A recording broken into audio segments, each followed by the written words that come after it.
कि कई बार हमारे जीवन में जो परेशानी, जो रुकावटें या जो बेवजह का तनाव आता है, वो इसलिए नहीं कि भगवान हमें दंड दे रहे हैं, बल्कि इसलिए कि हमारा मन ईश्वर से दूर हो गया है। गरुड़ पुराण में कहा गया है कि इस कथा को अधूरा सुनना सबसे बड़ा पाप है। इसलिए अपने दैनिक जीवन से कुछ पल निकालें और भगवान शिव के आशीर्वाद को अनुभव करें। कथा सुनना सिर्फ एक परंपरा नहीं है, यह मन, आत्मा और जीवन को शुद्ध करने का सबसे आसान, सबसे पवित्र तरीका है। क्योंकि जब हम कथा सुनते हैं तो हमारे हृदय पर जमा वर्षों पुराना बोझ धीरे धीरे पिघलने लगता है, मन हल्का होता है और भीतर शांति उतरती चली जाती है। कहते हैं जहाँ कथा सुनी जाती है वहाँ देवता स्वयं उपस्थित होकर आशीर्वाद देते हैं। और यह कोई कल्पना नहीं, यह अनुभव है जो हर उस व्यक्ति ने महसूस किया है जिसने भक्ति के साथ कथा सुनी। कथा सुनने का सबसे बड़ा लाभ यह है कि यह हमारे घर के वातावरण को बदल देती है।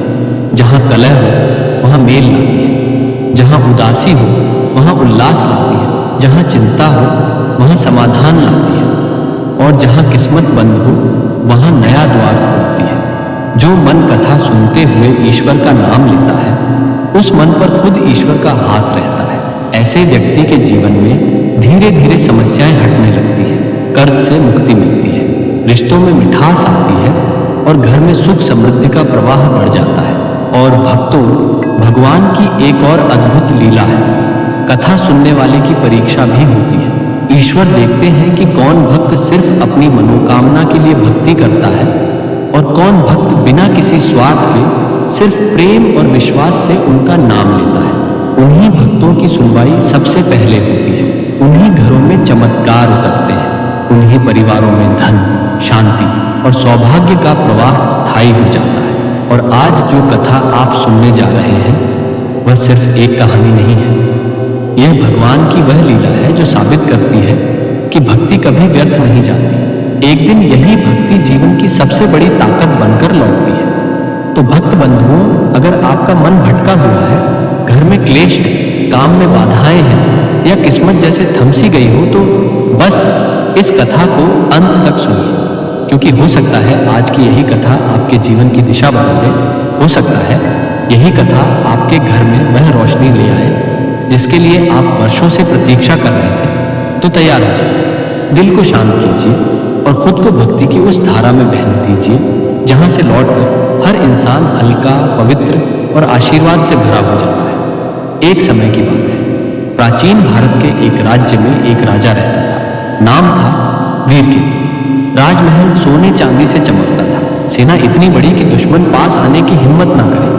परंतु राजा की एक कमजोरी थी, उसका अहंकार। उसे लगता था कि दुनिया में उससे बड़ा, उससे शक्तिशाली, उससे विद्वान कोई नहीं। यहाँ तक कि देवताओं को भी वह अपने बराबर ही समझता था।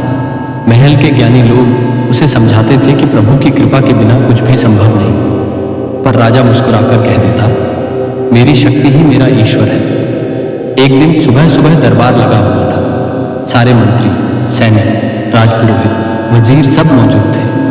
तभी राजा गर्व से बोला, आज मैं अपनी शक्ति की परीक्षा लेना चाहता हूँ। यह संसार मेरे आगे झुकता है, फिर देवता मेरे आगे क्यों नहीं झुकते? क्या वे भी मेरी प्रतिभा को नहीं समझते? दरबार खामोश हो गया। कोई नहीं जानता था कि राजा क्या करने वाला है। राजपुरोहित ने हाथ जोड़कर कहा, महाराज, देवों का अनादर उचित नहीं। भगवान शिव स्वयं भोले हैं, लेकिन उन्हें चुनौती देना भारी पड़ सकता है। राजा हंस पड़ा, अगर वे सचमुच भगवान हैं तो मुझे रोक ले, और अगर नहीं रोक पाए तो सिद्ध होगा कि वीरकेतु से बड़ा कोई नहीं। यह शब्द सुनकर पूरा दरबार सहम गया। कोई नहीं जानता था कि राजा क्या करने वाला है। किसी की हिम्मत नहीं हुई कि राजा पर रोक लगाए। उस रात राजा को एक अजीब सी बेचैनी हुई। वह महल से निकला और अपने सैनिकों के साथ शिव मंदिर की ओर चला। मंदिर विशाल था, देवदार पेड़ों से घिरा हुआ। शिवलिंग के सामने दीपक शांत लौ के साथ जल रहा था। राजा मंदिर में दाखिल हुआ और ऊंची आवाज में बोला, महादेव, सुना है आप त्रिलोक के स्वामी हैं, परंतु मैं देखना चाहता हूं कि आपकी शक्ति मेरे सामने कितनी टिकती है। आज मैं अपने शिवलिंग पर तीर चलाऊंगा। अगर आप भगवान हैं तो खुद को बचा लीजिए, और अगर नहीं बचा पाए तो सिद्ध होगा कि वीर केतु से बड़ा कोई नहीं। राजपुरोहित और ग्रामीण हाथ जोड़कर विनती करने लगे, राजन, ये अपराध मत कीजिए, महादेव काल के भी काल है, उनसे उलझना उचित नहीं। लेकिन राजा के कानों में किसी की बात नहीं पहुंची। उसने धनुष उठाया, तीर चढ़ाया और शिवलिंग की ओर निशाना साधा। लोग सहमे हुए थे, कोई रो रहा था, कोई प्रार्थना कर रहा था। तभी अचानक मंदिर के बाहर से धीरे से एक बूढ़ा साधु आया। उसके कपड़े फटे हुए थे, हाथ में एक लकड़ी की छड़ी थी, चेहरे पर अपार शांति और आंखों में अनोखी चमक थी। साधु ने राजा की ओर देखते हुए कहा, राजन, क्रोध और अहंकार मनुष्य को अंधा कर देते हैं। ईश्वर को चुनौती देकर कोई भी मनुष्य जीत नहीं सकता। तीर चलाने से पहले एक बार सोचो तुम क्या कर रहे हो। राजा घुर्राया, तू कौन होता है मुझे रोकने वाला? मैं राजा हूं और मैं किसी की नहीं सुनता। साधु मुस्कुराया, छोड़ो राजन, तीर चलाओ, लेकिन उसके परिणाम तुमको ही भुगतने पड़ेंगे। राजा ने तीर खींचा, पूरा मंदिर कांप उठा, पर उसी क्षण राजा का हाथ अचानक दुखने लगा, जैसे तीर भारी होता जाए। वह तीर छोड़ ना पाया और ना ही हाथ स्थिर रख पाया। तीर हाथ से छूटा और जमीन पर गिरकर टूट गया। राजा चौंक गया, ये कैसे हुआ? राजा चिल्लाया। साधु शांत स्वर में बोला, जिसे तुम पत्थर का टुकड़ा समझ रहे थे, वह तुम्हारे भीतर से अहंकार हटाने की शक्ति रखता है। महादेव को चुनौती देने का परिणाम हमेशा भारी ही होता है। राजा क्रोधित हो गया, तू कोई जादूगर लगता है या तू ही शिव बनकर मुझे धोखा दे रहा है? साधु ने कहा, ना मैं शिव हूं ना जादूगर, मैं तो एक साधारण यात्री हूं, परंतु मैं सत्य को पहचानता हूं। अहंकार इंसान को नाश की तरफ ले जाता है। राजा ने सैनिकों को आदेश दिया, इसे पकड़ लो। पर जैसे ही सैनिक साधु के करीब पहुंचे, एक तेज प्रकाश फैला और साधु अदृश्य हो गया। मंदिर की घंटियां अपने आप बजने लगी, वातावरण में अजीब सा कंपन फैल गया। राजा घबरा गया, उसने पहली बार अपने भीतर डर महसूस किया। वो भागकर बाहर जाने लगा। तभी मंदिर की दीवारें हल्की सी चमकी, कोई आवाज नहीं, कोई आकृति नहीं, बस हवा में एक दिव्य शांति। राजा ने तीर उठाया और फिर से निशाना साधना चाहा, पर उसका हाथ कांप रहा था। उसके भीतर कुछ टूट रहा था, अहंकार का पहाड़। राजपुरोहित ने धीरे से कहा, राजन, जो साधु अभी दिखे वह सामान्य व्यक्ति नहीं थे। यह सब भगवान की लीला है, वह तुम्हें समझाना चाहते हैं। राजा पहली बार चुप था। उसकी आंखों में हठ और शक्ति का घमंड कम होने लगा था। उसका मन भारी हो गया। उसने अपनी सेना को वापस बुलाया और अकेले ही मंदिर के बाहर एक पत्थर पर बैठ गया। रात के सन्नाटे में वह सोचता रहा कि क्या सचमुच कोई अदृश्य शक्ति है? क्या भगवान को चुनौती देना गलती थी? उस साधु की आंखों में जो शांति थी वह किसी सामान्य मनुष्य की नहीं हो सकती। उधर देवलोक में भगवान शिव मंद मंद मुस्कुरा रहे थे। पार्वती ने पूछा, महादेव, आपने उस राजा की परीक्षा क्यों ली? शिव बोले, क्योंकि यदि अहंकार को समय रहते नहीं तोड़ा जाए तो वह मनुष्य को विनाश की ओर ले जाता है। मैं उसे दंड नहीं देना चाहता, केवल सही मार्ग दिखाना चाहता हूं। पार्वती ने कहा, तो क्या वह समझ जाएगा? शिव ने उत्तर दिया, हाँ, पर उसकी परीक्षा अभी पूरी नहीं हुई। उधर पृथ्वी पर राजा रात भर मंदिर के पास बैठा रहा। अचानक उसे लगा मानो किसी ने उसका नाम पुकारा। वीर केतु उसने आसपास देखा, कोई नहीं था। फिर वही आवाज, राजन, तुमने भगवान को चुनौती दी पर भगवान ने तुम्हें बचाया। यह उनकी करुणा है, कमजोरी नहीं। राजा के शरीर में सहरण दौड़ गई। उसने कांपती आवाज में कहा, कौन बोल रहा है? हल्की सी हवा मंदिर से बाहर निकली। दीपक की लौ ऊंची हो गई। राजा ने महसूस किया कि कोई अदृश्य शक्ति उसके पास खड़ी है। उसने डरते हुए कहा, मैंने गलती की, मुझे क्षमा करें। परंतु अभी भी शिव प्रकट नहीं हुए थे, क्योंकि यह केवल शुरुआत थी। राजा का दिल अभी पूरी तरह नहीं पिघला था। उसे बदलने के लिए अभी और घटनाएं घटने वाली थी। राजा वीर केतु सारी रात मंदिर के बाहर बैठा रहा। नींद उसे आई नहीं, लेकिन बेचैनी जरूर आई, जैसे कोई उसका मन बार बार झकझोर रहा हो। वो खुद समझ नहीं पा रहा था कि क्यों। लेकिन जिस साधु ने उसे रोका था, उसकी शांत आंखें अब भी उसके मन में घूम रही थी। वो पहली बार खुद को कमजोर महसूस कर रहा था, जैसे कोई भारी बोझ उसके भीतर जमा हो गया हो। सूरज धीरे धीरे उगा। मंदिर की घंटियां अपने आप बज उठी और हवा में चंदन की खुशबू फैल गई। सुबह होते ही गांव के लोग पूजा करने आए और राजा को मंदिर के बाहर बैठा देख पहले तो डर गए कि कहीं वह फिर कोई अनर्थ ना कर दे, पर राजा अब अलग लग रहा था। थका हुआ गहरे विचारों में डूबा हुआ राजपुरोहित उसके पास आए और बोले, महाराज रात भर यहीं बैठे थे? राजा बोला, हाँ, मेरे भीतर कुछ है जो समझ नहीं आ रहा। मैं राजा हूं, पर कल रात मुझे लगा जैसे मैं बहुत छोटा हूं। राजपुरोहित मुस्कुराए, महाराज यही तो ईश्वर की कृपा है। विनम्रता का जन्म अहंकार का अंत है। राजा ने उनकी तरफ देखा, लेकिन मुझे अभी भी समझ नहीं आया कि वह साधु कौन था। इतने तेज प्रकाश में गायब कैसे हो गए? क्या वह सच में शिव थे? राजपुरोहित धीरे से बोले, महादेव तो स्वयं नहीं आते, पर उनकी इच्छा से कोई भी हुक्म ले सकता है। शायद वह साधु आपकी परीक्षा था। राजा विचारों में डूब गया। तभी मंदिर के पुजारी ने राजा को प्रसाद दिया। राजा ने पहली बार हाथ जोड़कर उसे स्वीकार किया। उसके मंत्री यह देखकर आश्चर्य में पड़ गए। राजा ने कभी किसी के सामने सिर नहीं झुकाया था। आज वह प्रसाद ले रहा था। यह छोटे परिवर्तन का बड़ा संकेत था।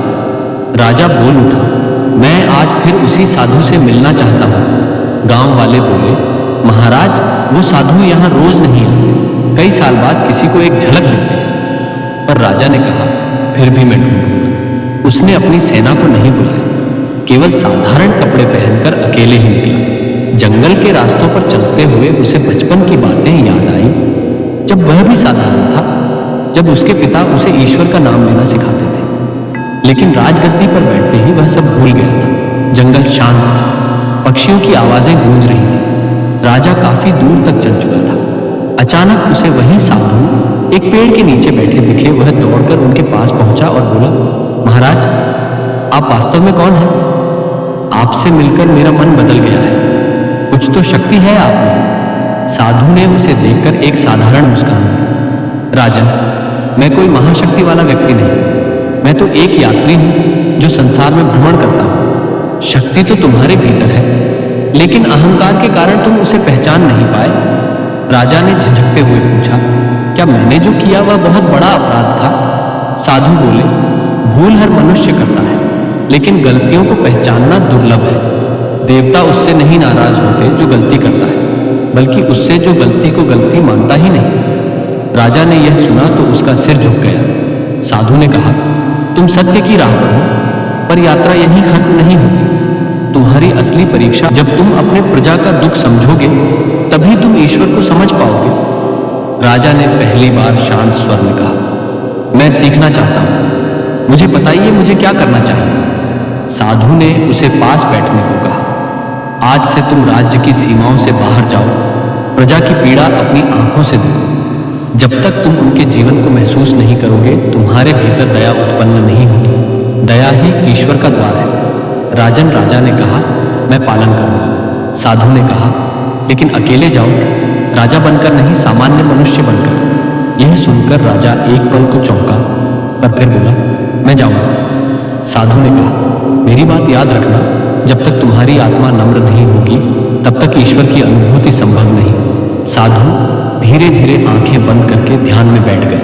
वो उन्हें देखता ही रह गया। ऐसा लगता था जैसे वह साधु धड़कते हुए संसार का हिस्सा ही ना हो, किसी और लोक से आए हो। वो बिना कुछ कहे वापस चल पड़ा। राजा महल लौटकर सीधे कपड़े बदलने लगा। सैनिक हैरान हो। एक सैनिक ने पूछा, महाराज किसी यात्रा पर जा रहे हैं क्या? राजा ने कहा, हाँ, लेकिन राजा के रूप में नहीं, एक सामान्य मनुष्य बनकर। मेरे लौटने तक राज्य की जिम्मेदारी मंत्री संभालेंगे। सारे दरबारी दंग रह गए। वे आपस में कान्हा फूंसी करने लगे। तुमने देखा राजा बदल गए हैं? ऐसा राजा पहले कभी नहीं देखा। राजा ने रथ नहीं लिया, सेना नहीं ली, केवल एक छोटा सा थैला और साधारण वस्त्र पहने वह निकल पड़ा। प्रजा उसे पहचान नहीं पाई। वह गांव में घूमता रहा, लोगों की तकलीफें सुनता रहा। एक गांव था जहां पानी की भारी कमी थी। महिलाएं 10-10 कोस दूर से पानी लाती थी। एक बुजुर्ग महिला ने उसे बताया, बेटा, राजा को हमारे दुख का पता ही नहीं। अगर जानते तो शायद हमारे लिए कुछ करते। राजा भीतर से कांप गया। उसने पूछा, क्या राजा कभी यहाँ आए? महिला बोली, नहीं बेटा, राजा को क्या जरूरत है, उनके पास सब है। उन्हें हमारे दुख क्या दिखेंगे? राजा मौन हो गया। उसे लगा जैसे कोई कांटा उसके हृदय में चुभ गया। वह जाने लगा। तभी एक बच्चा उसके पास आया और बोला, का तुम तो अच्छे लगते हो, हमारे राजा जैसे मत बनना, वह तो हमें कभी देखने भी नहीं आते। राजा के कदम रुक गए, उसकी आंखें भर आई। बच्चे के शब्द उसके दिल में तीर की तरह चुभ गए। वह आगे बढ़ा, एक और गांव पहुंचा जहां किसान कर्ज में डूबे थे। कोई अपनी जमीन बेचने को मजबूर था, कोई अपने पशु। एक किसान बोला, राजा तक हमारी बात पहुंचती ही नहीं। हम जानते हैं कि वह बहुत शक्तिशाली है, पर हमारा राजा हमारी सुनता नहीं। राजा को अपने कानों पर विश्वास नहीं हो रहा था। इतने वर्षों तक वह केवल सिंहासन पर बैठकर सोचता था कि वह सबसे महान है, जबकि उसकी प्रजा दुख में जी रही थी और वह उनसे अनजान था। वह चलते चलते शाम को एक छोटे से आश्रम पहुंचा। वहां कुछ निर्धन बच्चे पढ़ रहे थे। आश्रम का गुरु उन्हें भोजन परोस रहा था। राजा अंदर गया और पूछा, गुरुदेव, ये बच्चे कौन हैं? गुरु ने कहा, यह अनाथ बच्चे हैं, इनके माता पिता का देहांत हो गया। राज्य की मदद तो हमें कभी मिली नहीं, इसलिए अपने साधनों से ही इनको पढ़ा रहे हैं। राजा ने पूछा, राजा मदद क्यों नहीं करता? गुरु ने दुखी स्वर में कहा, राजन के पास समय कहाँ? वह तो विजय यात्राओं और अपने गौरव में ही व्यस्त रहते हैं। राजा के हृदय में पश्चाताप गहराता जा रहा था। वह रात वहीं ठहर गया। आश्रम का भोजन साधारण था, पर राजा ने पहली बार आनंद से खाया। उसे लगा जैसे वह पहली बार असली सुख चख रहा हो। रात को लेटते हुए उसने सोचा, मैंने वर्षों तक अपने महल को ही संसार समझ लिया था। मैं राजा था, पर प्रजा का दुख न समझ सका। यदि मैं ही उनके लिए कुछ न करूं, तो मेरे राजा होने का क्या अर्थ है? अचानक उसे वही आवाज सुनाई दी, वीर केतु। इस बार आवाज साफ और गहरी थी। तुम बदल रहे हो, तुम्हारी आत्मा जाग रही है, परीक्षा अभी बाकी है। राजा उठकर बैठ गया। कौन है? कहाँ है आप? सामने आइए। हवा तेज हुई, पत्ते उड़ने लगे, दिए की लौ ऊंची हो गई। राजा कांप उठा। आवाज ने कहा, जब अहंकार खत्म होगा तब मैं स्वयं प्रकट हो जाऊंगा। तुम्हें कल एक और सत्य देखना है, तैयार रहना, क्योंकि वह तुम्हें और विनम्र बनाएगा। आवाज गायब हो गई। राजा बेचैन हो गया। उसे समझ नहीं आ रहा था कि कल क्या होने वाला है। सुबह वह फिर आगे चला। थोड़ी दूर जाकर उसने देखा, सैनिक कुछ गरीबों से कर वसूल रहे थे। एक बूढ़ा आदमी रोकर कह रहा था, मुझे एक दिन की मोहलत दे, अभी घर में कुछ नहीं है। पर सैनिक ने उसकी एकमात्र बकरी छीन ली। बूढ़ा आदमी जमीन पर बैठकर रोने लगा। राजा यह देखकर कांप गया। वह दौड़कर सैनिकों के सामने गया और बोला, ये क्या कर रहे हो? सैनिक बोले, राजकर वसूल रहे हैं, आदेश राजा का है। राजा ने कहा, और गरीब आदमी से पशु छीन लेना राजधर्म है क्या? सैनिकों ने हंसकर कहा, काका, तुम राजा को नहीं जानते, उनके लिए आम लोग बस रेत के कण हैं जिनकी कोई कीमत नहीं। यह सुनकर राजा को लगा जैसे उसका हृदय चीर गया। सैनिकों का कहना सच था। उसने कभी प्रजा की तकलीफ को मूल्य नहीं दिया। वह केवल अपनी ताकत का प्रदर्शन चाहता था। राजा ने कहा, बकरी वापस करो। सैनिक बोले, क्यों, तुम कौन होते हो आदेश देने वाले? राजा ने कहा, एक मनुष्य जो दूसरे की तकलीफ देखकर चुप नहीं रह सकता। सैनिकों ने उसका मजाक उड़ाया। तभी पीछे से आश्रम का गुरु आया और बोला, तुम लोग गरीबों को सताकर राजा की बदनामी कर रहे हो। सैनिक गुरु से झगड़ने लगे। तभी राजा ने अपना असली स्वरूप दिखा दिया। उसने सैनिकों को रोकते हुए कहा, मैं ही राजा वीर केतु हूं। सैनिकों के हाथ कांप गए। वे घुटनों के बल बैठ गए। गांव वाले भी हैरान थे। राजा ने कहा, आज के बाद किसी गरीब को इस तरह मत सताना।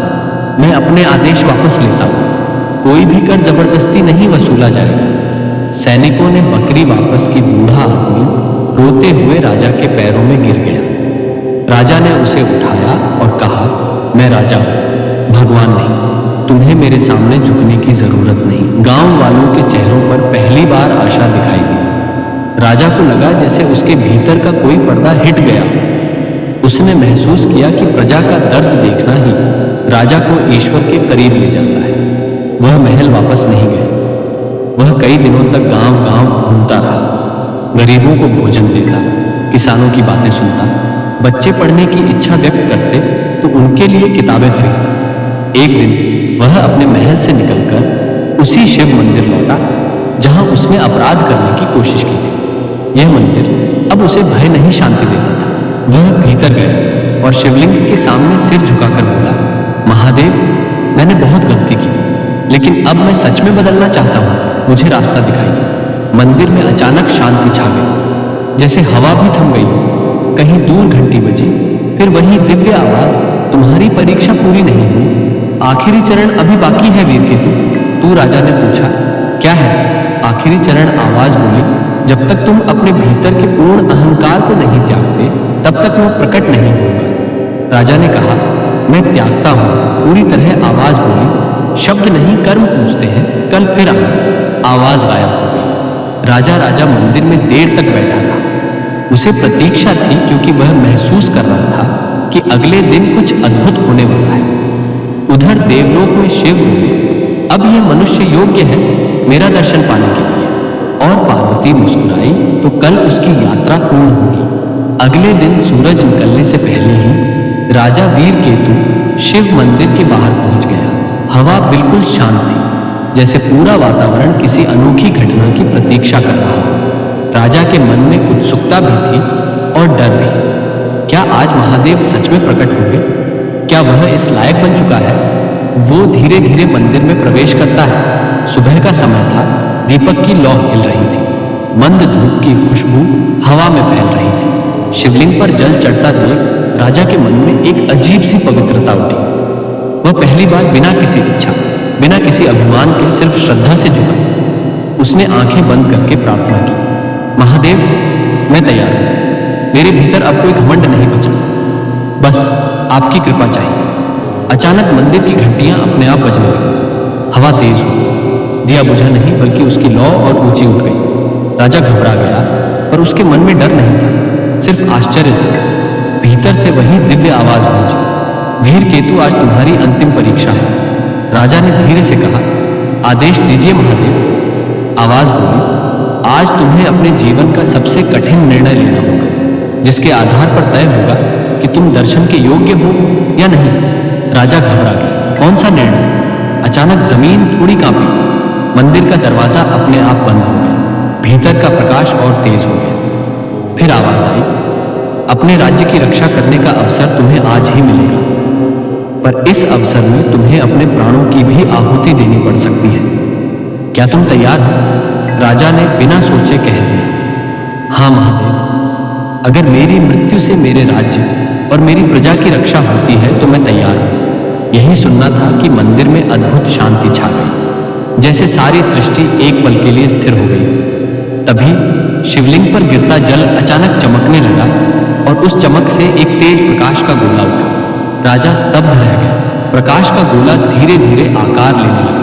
पहले त्रिशूल दिखाई दिया, फिर जटाएं, फिर नीली कांत वाला दिव्य स्वरूप और अंत में पूरा का पूरा तेजस्वी रूप प्रकट हुआ। वो कोई और नहीं, स्वयं भगवान महादेव थे। राजा देखते ही विस्मित हो गया। उसकी सांसें रुक गई, उसके पैरों से शक्ति चली गई। वह वहीं घुटनों के बल गिर पड़ा और बोला, महादेव, मैं धन्य हो गया, मुझे दर्शन दे दिए आपने। महादेव मुस्कुराए।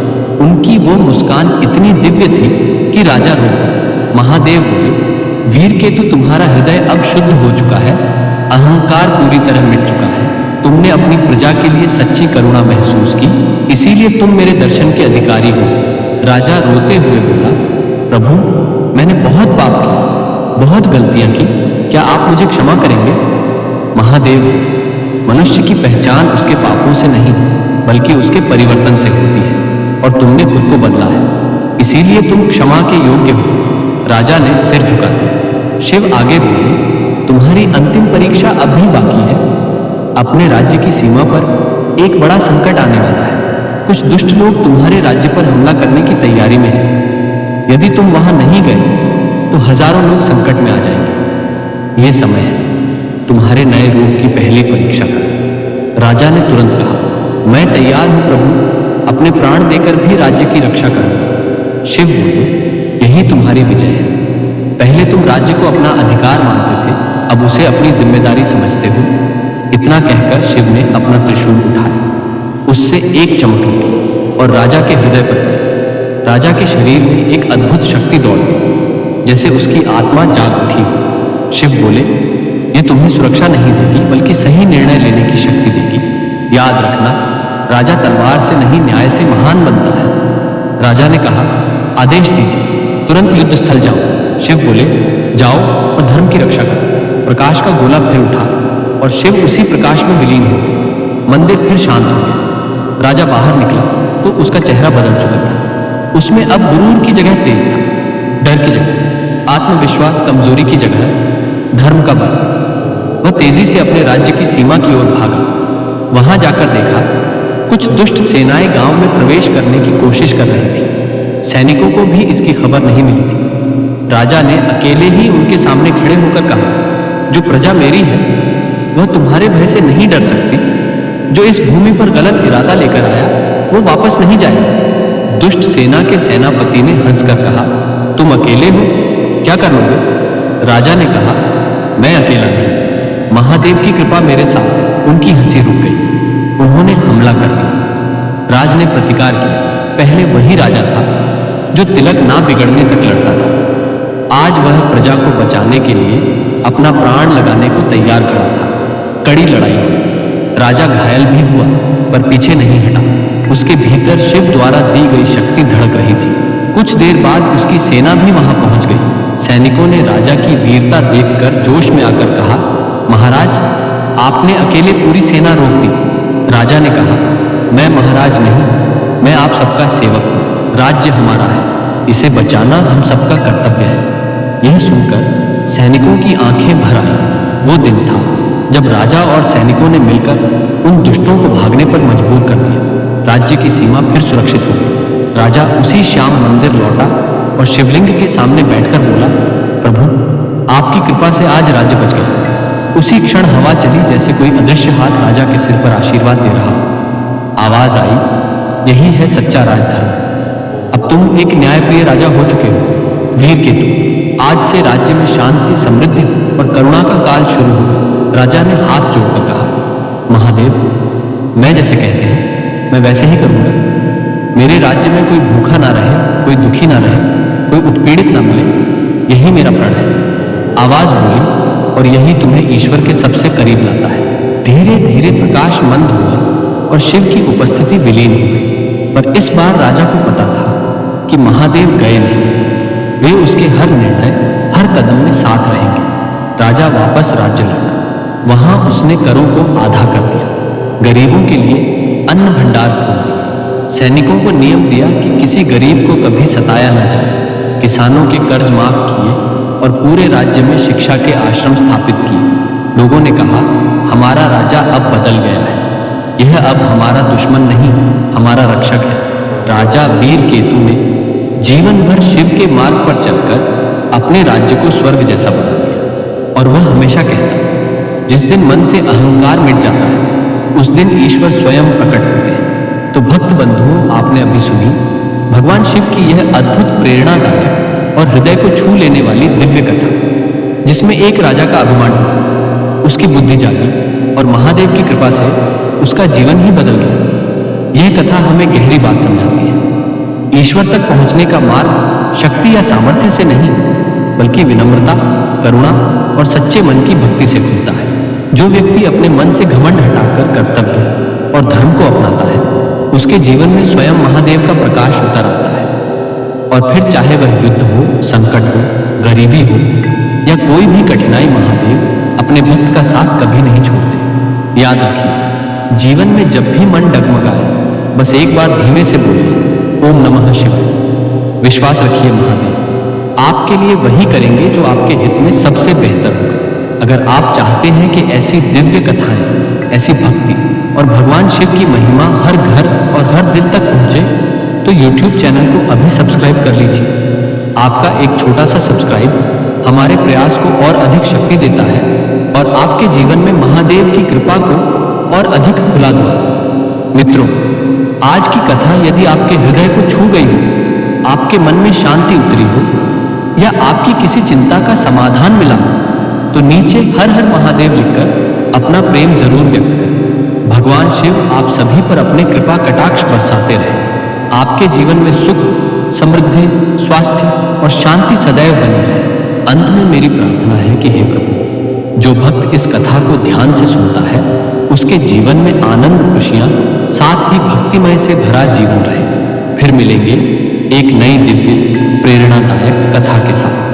तब तक के लिए जय भोलेनाथ। हर हर महादेव।